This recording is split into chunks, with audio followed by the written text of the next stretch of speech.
السلام عليكم ورحمة الله تعالى وبركاته. كيف حالكم إخوتي أخواتي؟ إن شاء الله تكونوا بخير.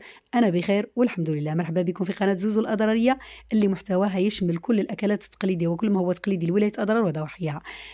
نتمنى منكم إذا عجبتكم القناة أو محتوى القناة أنكم تشتركوا فيها فضلا وليس أمرا، وتفعلوا الجرس حتى يوصلكم الجديد من فيديوهاتي، وما تنسونيش من تعليقاتكم إعجاباتكم وحتى اقتراحاتكم من أجل تطوير القناة. نروح لوصفة اليوم اللي هي عبارة عن عطور الكسكس ولا عطور القدرة ولا عطور المرقة تاع الكسكس. هي توابل خاصة بالأكلات التقليدية في ولاية أضرار، خاصة بولاية أضرار ولكن على طريقتي. أول حاجة نحتاج ليها اللي هي 500 غرام زنجبيل، عود أبيض أو سكنجبير، عنده 3 أسماء. يكون هذا النوع الأسمر اللي موجود في ولاية أضرار اللي يسموه العود الأبيض تاع السودان. أيضا نحتاج إلى زريعة القصبر. طبعا المكونات كله راح تلقاوها في صندوق الوصف، المكونات والمقادير. نحتاج إلى كمون 150 غرام، ونحتاج إلى بزار حب اللي هو فلفل أسود أو فلفل أكحل 100 غرام. نحتاج إلى الريحان أنا أعرفه أو معروف بهذا الاسم كتير معروف، ريحان 70 غرام. ونحتاج إلى قرمي أو قرمني أو العود الأسود، العود الكحل، هو موجود عند العطار خاصة في ولاية أضرار، ونعرف ليه غير هذه الأسماء اللي ذكرتها لكم. راهو يشبه اللوبيا الخضراء مجففة وأسود، يعني بلون أسود. وعندنا أيضا الكركم. بالنسبة للكركم 30 غرام فقط، 30 غرام. الكركم ما تبغيش عطور القدر ما تبغيش بزاف لأنه يسود يرد اللون أسود لونها. وعندنا كما راكم تشوفوا السانوج بقشورو اللي هو القنبيط، اسمه القنبيط السانوج بقشورو، يعني السانوج اللي كحل نديرو فوق الخبز وكل شيء بقشورو. عندنا الجوزة اللي هي جوز الطيب عفوا، حوالي واحد 10 حبات ولا 6 حبات، 30 غرام يعني 30 غرام. عندنا القرفة أيضا 30 غرام. وبالنسبة لحية الشيخ هذه اللي كتشوفوا فيها اللي تجي خفيفة ما توزنش هي 17 غرام. عندنا الكمية 17 غرام، يسموها بلحية الشيخ والرقيطة، عندها اسمين، الرقيطة ولحية الشيخ، وراهي موجودة عند العطارين في أضرار. عندنا أيضا القرنفل أو النوار 12 غرام، القرنفل أو النوار 12 غرام. راح نخلي لكم كامل المكونات أسماءها وكمياتها في صندوق الوصف. وطبعا من بعد التنظيف الكامل لكل التوابل او التوابل الصحيحه ننظفوها ونغربلوها، باش كان فيها شي تراب يطيح نظفوها مليح ونغربلوها، باش كان فيها تراب يطيح نغربلوها في الغربال الاعمى، يعني هذاك الغربال تاع الفارينه. ومن بعد نبداو في المرحله الثانيه اللي هي مرحله نقليو المكونات. طبعا عندنا 3 طرق نقلو فيها التوابل والبهارات. الطريقه الاولى والقديمه المعروفه هي طريقه الطراب. نجيبوا الطراب يكون نظيف، اهم حاجه يكون نظيف، نغربلوه باش كان فيه اي حجره ولا حاجه غليظه تطيح، نغربلوه في الغربال الاعمى، الغربال تاع الفرينه. ومن بعد نجيبوه نحطوه في طاجين ونخلوه فوق النار يسخن حتى يسخن الطراب، عاد نديرو فيه المكونات. بالنسبه للمكونات ماشي كاع المكونات نديروها في الطراب، يعني كاين مكونات تقلى في الطراب تقلى، وكاين مكونات نقلوها في الطاجين عادي. بهذه الطريقه اللي كنت تشوف فيها دائما نقلو ونغربلو في الغربال باش الطراب يسقط ويبقى غير المكون فقط، هذاك اللي نمسحوه مليح من الطراب، وعاد نحطوا المكون على جهه. بالنسبه للناس اللي يخافوا من الطراب ولا اللي ما عندهمش الطراب واللي ما بغاوش يقلوا في الطراب، تقدروا تقلوا في الطاجين ولا في الفرن. عندكم طريقتين، تقلوا في الطاجين وحده يعني مقله هكا ثقيل تقلوا فيه، ولا في الفرن كما راكم تشوفوا بهذه الطريقه. ديروا المكونات الخشان وديرهم مع بعض الغلاط كما نقولوا الصحاح، تقلوهم هكا بهذه الطريقه، ولكن فقط مده قليله في الفرن. الفرن يكون سخون، تخشوه 5 دقائق 3 دقائق يعني هكا كل واحد وفورو، وتقلبوهم وما تخلوهمش يحرقوا لك. ومن بعد كما راكم تشوفوا هنا فقط القرفه ما نقليهاش في الطراب، المفروض انه ما تقلاش في الطراب، انا غلط، ولكن من بعد وليت عاودت نزعتها يعني حيتها مباشره. شوفوا هنا حطيت القرمي والنوار اللي هو القرنفل قليتهم، وهنا قليت الكركم نقليه وحده لانه نبغي نغطيه بالتراب مليح. كما راكم تشوفوا حوالي 9 عودان فقط ولا 8، يعني حسب حجمهم.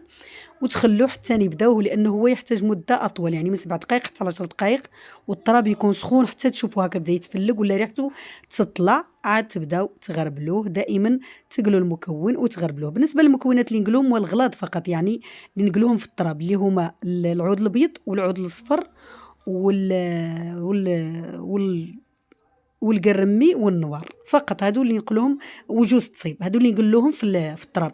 باقي المكونات كلها نقلوها باقي المكونات كلها نقلوها في الطاجين عادي. المهم كل مكون نقلوه نغربلوه مليح من التراب، نمسحوه مليح بقطعة قماش، ومن بعد عاد نضيفوه للمكونات المتبقية. بالنسبة للحية الشيخ اللي هي الرقيطة، ديروا عليها التراب سخون فقط هكا كيما راكم تشوفوا في الغربال، وتغربلوها فقط، ما تحطوهاش فوق النار، ومن بعد تمسحوها بالطريقه اللي راهي واضحه مليح مليح مليح مليح حتى تتاكدوا ان ما فيهاش تراب، وترفعوها من الغربال. ما تصبوهاش هكا مباشره، تاخذوها بيديكم ترفعوها من الغربال وتحطوها مع باقي المكونات. ودوكا راح نتعرفوا على المكونات اللي تقلا في الطاجين فقط. يعني هذا بالنسبه للناس اللي قلاو في التراب. عندنا زريعه القزبر، الكمون، القنبيط اللي هو السانوج بقشورو، البزار، والقرفه، وايضا النوار. بالنسبه للنوار تقدروا تقولوه في التراب وتقدروا تقولوه عادي.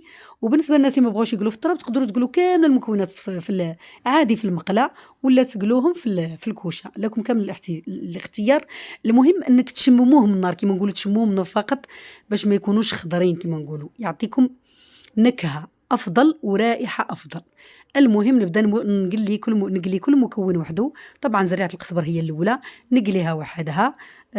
تبداو تلاحظوا من بعد مرور يعني بين 5 دقائق ل 3 دقائق، بمجرد تبداو تلاحظوا باللي الريحه تبدا تطلع، بمجرد ما تطلع ريحتهم رفعوهم فوق النار، ما تخلوهمش يبقاو فوق النار مده طويله، ماشي اكثر من 5 دقائق وماشي اقل من 2 دقائق، باش ما يتقلاو ليكمش، والنار تكون متوسطه باش ما يجيكمش مرين وما تروحش هذيك الرائحه المليحه نتاعهم، والنكهه ايضا تجيكم مره في الطعام او في الاكلات اللي راح ديروها فيها. كيما راكم تشوفوا الطريقه هذه اللي كنت تشوفوا فيها. بالنسبه للمكونات الثانيه تقدروا تقلوهم بنفس الطريقه اللي نقلي بهم هنايا. بالنسبه للناس اللي ما بغاوش يديروا الطراب، انا نفضل ندير الطراب، ولكن اهم شيء الطراب يكون نظيف، يكون جديد، ما يكونش مثلا في الشارع ليه مده وكو عارفين يعني يفوتوا عليه الحشرات ولا القطط ولا حاجه، يكون جديد هذاك اللي يجيبوه. واذا خفتوا منه ديروا قلوا في الطاجين فقط، كما راكم تشوفوا راني نقلي المكونات ونحطها مباشره. هذه المكونات اللي كنت تشوف فيها كلها انا غربلتها في الغربال مليح مليح باش كان فيها شي تراب ولا حاجه يطيح، شي رمله ولا تراب يطيح، ونظفتها. يعني الا كان فيها شي عودان ولا حاجه نظفها منهم. ومن بعد نخلط كل المكونات من بعد ما نشممهم من النار. هنا كما راكم تشوفوا هذا القنبيط اللي هو السانوج بقشورو، يعني 2 دقائق يكفوه، خاصة انه كمية قليلة. 2 دقائق فوق النار وانتم ترفعوهم فوق النار مباشرة. بمجرد ما تبدا تفوح هذيك الرائحة ترفعوه باش ما يحرق لكمش. والقرفة كما راكم تشوفوا انا غلطت قبيله درتها في التراب، ولكن رفعتها من التراب هي والنوار، نقليهم في الطاجين فقط. انا رفعت النوار اللي هو القرنفل، رفعته وخليت القرفة شوية لانه القرفة تحتاج وقت اكثر. ومن بعد خلطت المكونات كلها مع بعض البعض كما راكم تشوفوا. ومن بعد يبقى لي الريحان ما تشمموش النار نهائي. الريحان ممنوع يتقلى، ممنوع يتحط فوق النار، ممنوع يشم النار، مباشرة ديروا خضر كما هو، لأنه هو عبارة عن ورق فقط. لذلك ما تشمموش النار نهائي، ما تقلوش مع باقي المكونات. اديروهم بعد ما تكون كل المكونات نظفتوها مليح وقليتوها، تخلطوها في صحن كبير ولا في طبسي كبير وتضيفوا عليها هذاك الريحان. خلطوا مليح مليح مليح مليح مليح باش تخلط كامل المكونات، باش كي ندقوهم يجونا كامل المكونات مليح.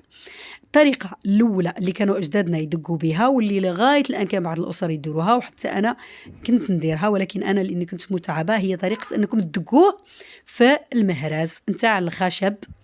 دقوه مليح مليح هذا اللي راكم تشوفوا فيه.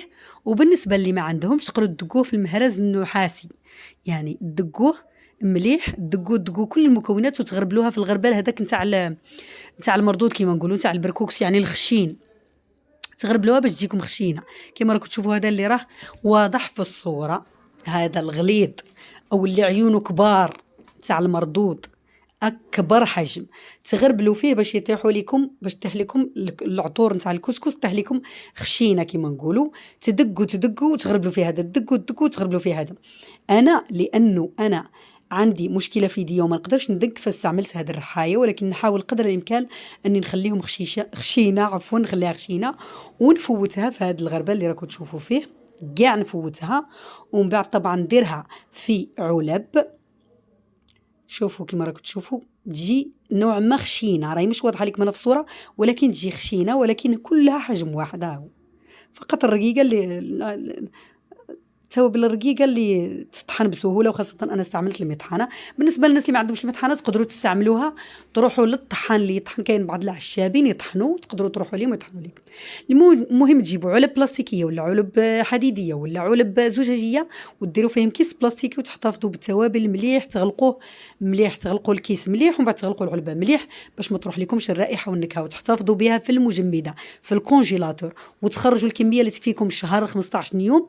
تخرجوها تعاودوا تفوتوها في الطحانة وما تغربلوهاش، تفوتوها فقط في هذيك الطحانة تاع التوابل ولا طحانة المطحنة نتاع القهوة كيما راكم تشوفوا انا هنايا. الكمية اللي تكفيني مدة شهر، خاصة يعني شهر، ماشي لازم يكون أقل من شهر باش هكا ما تفقدش عفوا هذيك الرائحة نتاعها وهذيك النكهة.